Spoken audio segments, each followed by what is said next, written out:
Bonjour.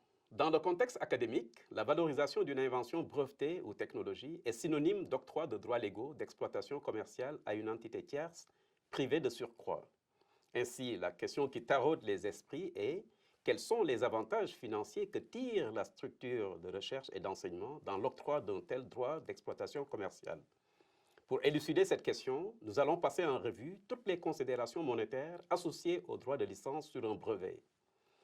Les détails de la considération monétaire liée à l'exploitation commerciale de la propriété intellectuelle, donc du brevet, sont clairement indiqués dans l'entente de licence et se résument d'abord aux frais d'exclusivité, de non-exclusivité. C'est un montant que la structure qui prend une licence doit payer du fait du droit exclusif ou non exclusif qui lui est octroyé.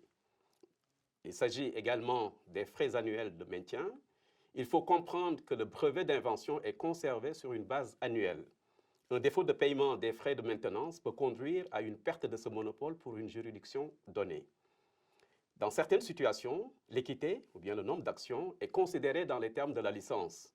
Elle correspond au pourcentage d'actions que le propriétaire du brevet peut réclamer à l'entité commerciale qui veut exploiter son brevet. Ce n'est pas systématique, mais peut arriver dans certaines circonstances si le brevet constitue la technologie principale. Les royautés sont les paiements effectués en fonction du nombre de ventes de produits et ou de services associés à l'exploitation du brevet. Le calcul des royautés peut être basé sur les ventes brutes ou sur le résultat net après exploitation, c'est-à-dire après toutes les déductions. Le paiement des droits d'exploitation d'un brevet est souvent résumé au paiement des royautés. C'est une erreur, car il faudrait plus réfléchir en termes de considérations monétaires qui englobent tous les frais énumérés. Le paiement minimal des royautés est le paiement minimum exigé sur une base annuelle, quelle que soit l'exploitation faite sur le brevet.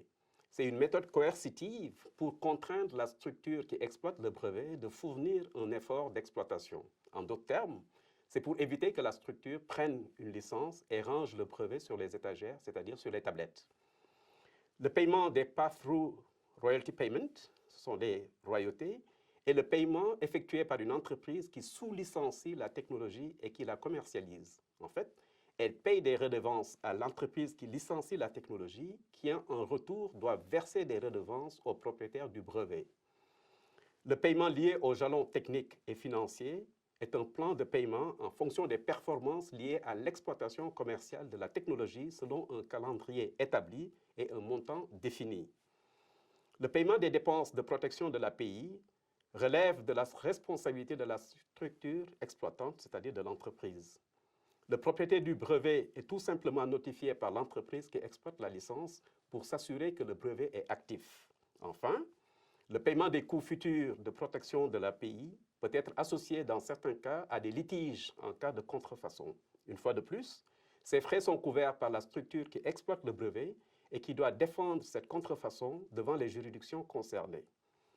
Ce tour d'horizon nous a permis de voir les éléments constitutifs des considérations monétaires qui peuvent apporter aux propriétaires du brevet des retombées financières considérables. Il permet également de ne pas circonscrire les droits de licence au simple paiement des royautés. Ainsi, un propriétaire de brevet devrait avoir présent à l'esprit toutes ces formes de rétribution pour optimiser le retour sur son investissement intellectuel, c'est-à-dire l'invention, et financier, le temps et le coût liés à la protection. À très bientôt.